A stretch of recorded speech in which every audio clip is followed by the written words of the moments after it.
Кто живет в теплом море?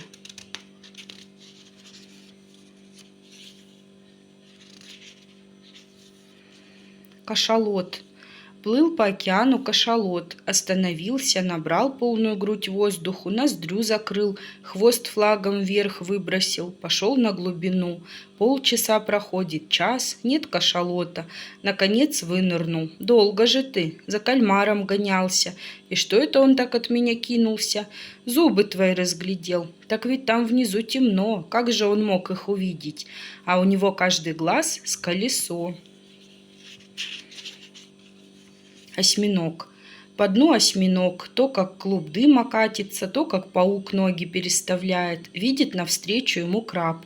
«Здорово, десятиногий! Что молчишь, не видишь меня?» «Нет, хе-хе, а ты присмотрись. Это я в 2 цвета раскрасился. По песку шел, желтым был, потом в водоросли попал, зеленеть начал.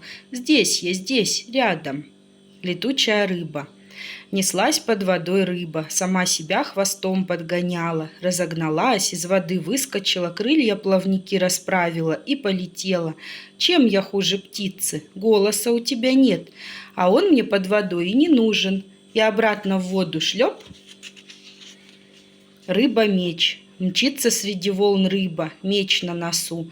Никого не боится, никому дороги не уступает. Навстречу пароход. Может, ему уступишь? Никогда.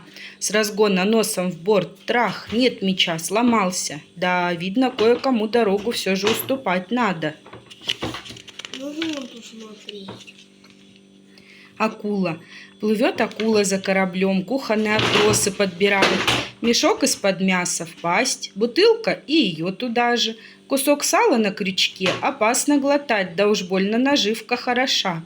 Охнуть акула не успела, очутилась на палубе. Но как сало, горькое. Дельфин. Качается на волнах корабль. Около борта дельфин крутится, чего-то ждет.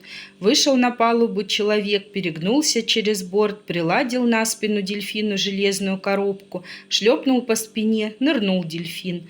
«Куда, приятель, плывешь?» «Недалеко. Тут в подводном доме водолазы живут, я к ним. А что в коробке? Письма. То-то люди обрадуются. Торопись, почтальон». Черепаха Бисса. «Что, черепаха, из моря вылезла? Пора пришла, яйца класть буду. А ты поближе к воде ложись. Нельзя, там сыро, моим черепашатам тепло нужно. Вот тут в самый раз, песок сухой, прогретый. Что же ты тогда плачешь? Черепашат жалко, далеко им будет отсюда до воды бежать».